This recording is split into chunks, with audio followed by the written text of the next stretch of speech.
The Father, the Son, and of the Holy Spirit. Amen. Kaya blessed morning at panalangin ng kaayusan. Okay? Dahil may result ng eleksyon, naway kapayapaan ang mangibabaw sa isa't isa at magpapatuloy tayo sa buhay. Okay? So congratulations sa mga nananalo. Then yung iba naman ay next election. Okay, meron pang pagkakataon, marami pang pagkakataon. So sa ating gospel mga kapatid, pag-usapan natin itong apat na estado. Pwedeng i-term natin apat na estado.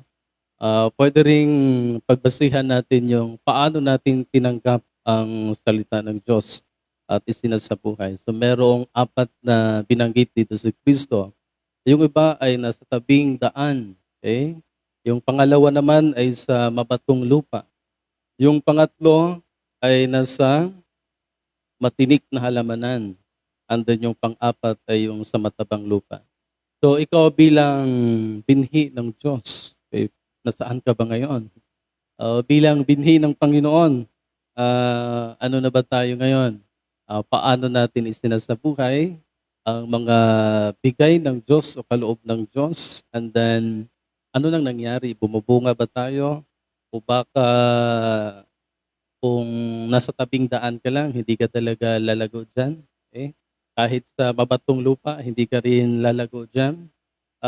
Kahit sa matinik na halamanan, siyempre, hindi ka lalago dyan. Lalago talaga ang tao sa panahon na siya'y nahasik sa matabang lupa. At ang sabi ni Kristo, nabumunga ng sagana, 30, 60, and then 100-fold. Now, ang tanong, anong klaseng lupa meron ka ngayon? O ano nang estado mo ngayon? Yan, magandang tanong. Tingnan natin kung ikaw ay nasa tabing daan. Yung mga taong nasa tabing daan, hindi komportable. So ikaw ba yan? Bukod sa hindi ka secure, sabihin, sa daan nasa tabing daan. Kung ang tao daw ay walang bahay, o nasa tabing daan lang, hindi ka maging stable sa tabing daan. At kung titingnan natin, ang binanggit ni Kristo dito ay tinutuka ng ibon. At alam natin yung ibon ay tumutukoy sa dyablo. Ang ibig sabihin, madali kang iligaw, madali kang tukain, madali kang malinlang. Kaya yung mga taong nasa tabing daan lang, hindi stable ang buhay at pananampalataya, hindi kayo safe dyan, hindi kayo secure. So kailangan nating maghanap ng lupa. Okay. Kung nasa tabi ka ngayon, dapat maging stable ka dyan. Hanapin mo ang matabang lupa na tinutukoy ng Diyos. Yung mga taong nasa mabato, okay, sino ba yung mga taong nasa mabatong lupa? Siyempre kapag mabato ang lupa, manipis ang lupa. Kaya pagdating ng tag-init o matinding init, kinakapos. Kaya sabi dito, hindi ka magtatagal mga kapatid. Kung ang lupa natin ay nasa mabato. Kung ibig sabihin yung sitwasyon natin ay pag sinasabing mabato, maraming mabigat na pangyayari, matinding pangyayari sa buhay. So talagang kakapusin ka dyan, bukod sa kukulangin ka ng iyong pangangailangan, pahirap ang sitwasyon mo. Kaya kailangan mong maghanap, okay? Huwag kang mag-stay dyan. Alam mong, tingnan natin kung maganda na bang estado natin ngayon. Ngayon kung hindi pa, lagi kong sinasabi na napakalawak ang daigdig para magsimula muli kung hindi man ayos ang pamumuhay natin. Now kung sa matinik na halamanan naman, kayo ba yung nasa matinik na halamanan? Para bagang ikaw yung binhi na napapalibutan ng maraming tanim, hindi ka masyadong makakagalaw. At ang term dito, para ka daw sinakal. Yan. Dahil sa mga matinik na halamanan o lugar, hindi ka lalago dyan. O hindi ka makakagalaw ng malaya. Para kang kinukulong sa rihas. Di ba may mga ganon kahit nasa iyo na ang lahat pero parang sinasakal ka hindi ka malaya, parang hindi ka masaya. Okay? So yun daw ang mga lupang nasa matinik na halamanan. Kahit okay ka ngayon, kahit mapera ka ngayon, pero para kang sinasakal ng panahon. Napakatindi ang mga gano'ng, estado ng buhay. Yung pang-apat na tinutukoy ni Kristo ay itong binhing na hasik sa matabang lupa. Okay, sino ba sila? Sila yung namumunga ng masagana, masaya at malaya, 'yan. Sino pa ba ito? Dapat alamin natin, ano ba ang sekreto nila, bakit masaya sila, bakit nanagana, namunga ng, maganda. Kung panahon natin ang titingnan, talagang edukasyon ang, basihan ngayon, kakayanan. So, sabayan natin, edukasyon, kakayanan, ano ba yung tinitingnan ngayon, talagang nandoon yung motivation, dine-develop nila ang kanilang expertise. So, kung kaya nating sabayan, then, sabayan natin. Kaya sabi ni Jesus sa kanila, makinig ang may pandinig. Bakit sinabi ito ni Kristo?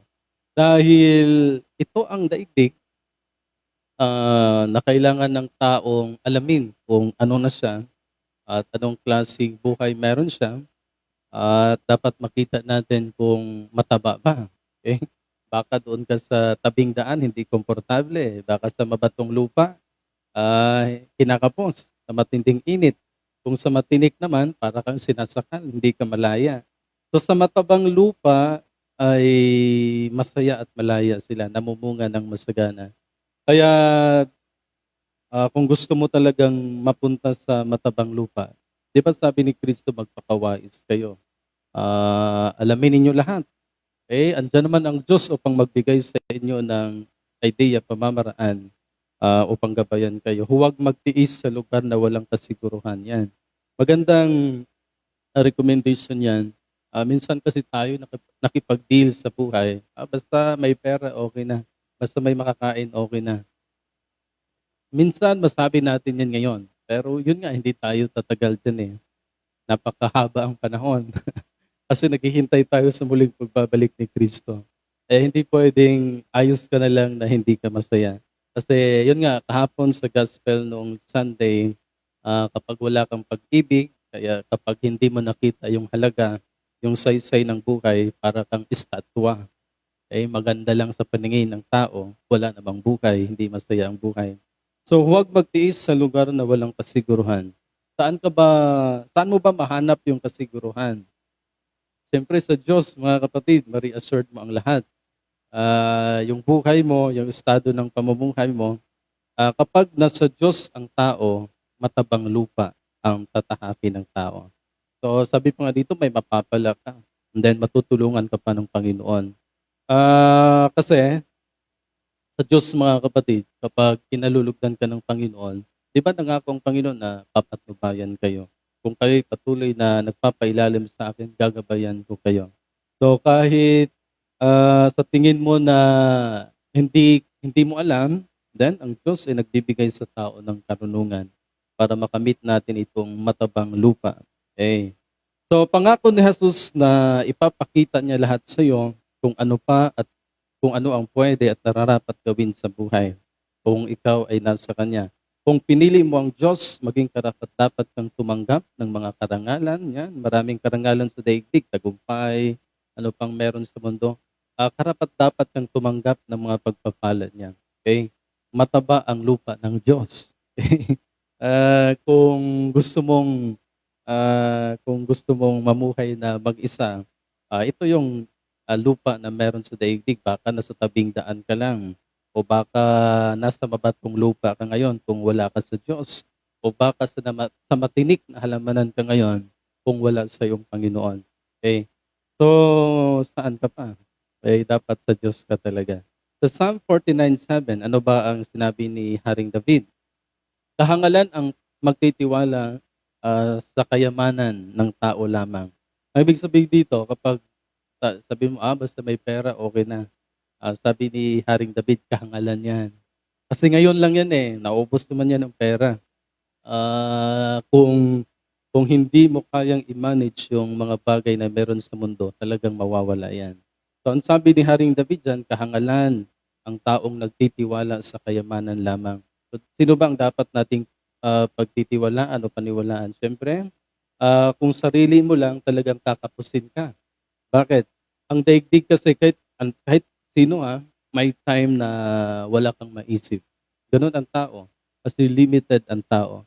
May time na wala kang para bagang walang puwersa, wala kang gusto mo lang matulog, dahil ang tao ay napapagod, dahil ang tao ay prone sa, negative, na pamumuhay dahil ang tao ay napaka-prone sa mga pagsubok. So ngayon kung, naniniwala ka sa proteksyon ng Diyos, kung naniniwala ka sa biyaya ng Diyos, kung naniniwala ka sa gabay ng Panginoon, dapat doon talaga. 'Di ba? Dapat magpakawais ang tao, eh. Kasi puwedeng mawala 'yan, yung yaman mo puwedeng mawala 'yan. Kapag wala yang basbas, mula sa Diyos, yung trabaho mo puwedeng mawala 'yan, kung wala kang basbas mula sa Panginoon. Kaya hindi kaya ng sinuman, sa daigdig na ito kung ang sarili lang ang inaasahan niyang tutubos. Dapat meron kang, tagapagtubos at ang Diyos 'yon. Hindi kayang mabayaran ng tao at tubusin, kung wala ang Diyos, kung wala sa kamay ng Diyos. Kaya hindi sapat na manalig ka lang, sa kakayanan mo at mabuhay ng hindi alam. Kasi tama naman kahit si Haring Solomon na nasa kanya ng karunungan, nasa kanyang kayamanan, ang kapangyarihan. Pero naisip niya parang wala naman ang lahat, parang wala daw saysay ang lahat. Narating na niya ang daigdig, ang lahat. Pati yung mga mahiwagang, bagay sa daigdig na ito natutunan niya. Pero sabi niya, wala naman, eh, walang saysay. So, ganyan ang kaisipan ng mga taong malayo, sa Diyos. Kumbaga yung pag-iisip natin ay hindi guided by the Holy Spirit, kung ano-ano na lang ang iniisip natin. Sa Psalm 4:3, ngunit sa piling ng Diyos, ligtas ang lahat, ligtas ang sinuman. Dahil ang Diyos ang tagapag-ingat. Yan, tama po yan. Ang Diyos ang tagapag-ingat. Ang lahat ay nagbubuhat mula sa Ama, ang kaligtasan ay mula sa Kanya, ang biyaya ay mula sa Kanya, ang matabang lupa ay mula sa Kanya. Kung loobin ng Diyos na mapanatili yan sa iyo, yung sagana, yung ganda, yung buhay, at alam kong mangyayari yan kung loobin ng Panginoon. Dahil siya ang may authority, may kapangyarihan, may control sa lahat ng bagay. Ang Diyos lang, mga kapatid. Minsan kasi hinayaan ng Diyos, biblical times, hinayaan ng Diyos na magpakasama ang tao. Hinayaan ng Diyos na kung anong gagawin ng tao. Pero hindi hinayaan ng Diyos na manatili kayo magpakailanman. Darating talaga na may time na ibabagsak ka para matutunan mo yung ginagawa mo. Ay hinayaan ng Diyos lahat na mapangyari, pero merong, limited time na ibinigay ang Diyos. Hindi talaga magpakailanman yan. Kung hindi mo naayos, dahil hindi na-manage sa maayos, hindi mo natutunan, darating ang panahon na mawawala yan. Kaya may tao may pagsubok, yung iba naman nagkasakit, disgrasya, so parang doon binabawi yung, mga pamamaraan natin na hindi maganda. So, safe ang tao.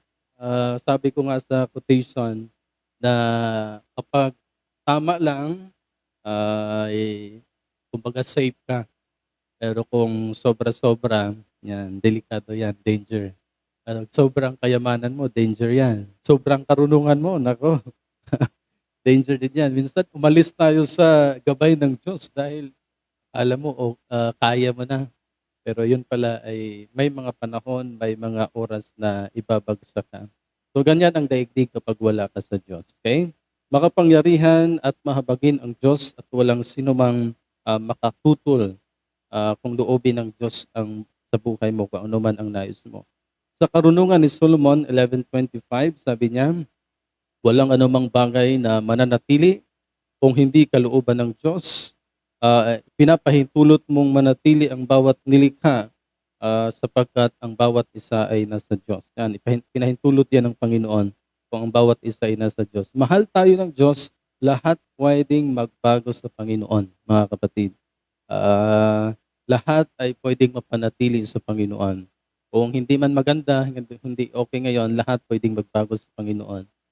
Kung magaling ka, mag-manage, magaling magplano, tumingin sa mga sitwasyon, then pwedeng mapanatili yan. Alam kong yung mga taong tinitingnan yung magiging mangyari sa hinaharap, humihingi sila ng advice sa Diyos. Kasi yung vision kasi mula yan sa Diyos. Minsan may mga taong nag-iisip anong mangyari bukas sa hinaharap. So nakikita nila yan dahil they are guided by the Holy Spirit. So maganda po kung tayo lagi ay guided by the Holy Spirit, pwede nating ma-preserve kung ano mang meron tayo ngayon. Pwede nating ma-secure kung ano man ang linanais natin sa hinaharap. So pinapatnubayan at kinakalinga ng Diyos ang kanyang mga anak, yung mga naniniwala sa kanya, kinakalinga ng Diyos. Kaya dapat sa Diyos ka. Okay? Bukod sa matabang lupa, ang mamanahin mo sa Diyos, secure ka pa sa pamumuhay mo. So dapat makita talaga natin. Kasi tayo, wala tayong kapangyarihan, alamin kung anong meron bukas. Pero sa Diyos, meron siyang patnubay, ang banal na Espiritu, upang malalaman at matutunan ng tao kung anong pwedeng mangyari sa hinaharap. Okay, alamin natin, anong lupa ka na ba ngayon? Okay, anong klaseng lupa meron ka ngayon? O anong estado ka ngayon? O kung napapansin mong hindi ka secure, then hanapin mo ang mga seguridad sa daigdig na ito.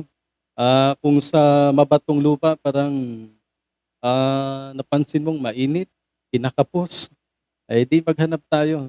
And then kung ang binhi ay nahasik naman sa mabato o sa matinik na lugar, hindi parang sinasakal ka na ng tadhana ng panahon, hanapin natin sa Diyos. Sa Diyos mo makikita itong matabang lupa. Kaya manatili sa Diyos o hingiin lagi sa Diyos para masecure natin kung ano ang inaasahan natin ngayon at sa hinaharap. Okay, amen? The choice is yours. Amen. In the name of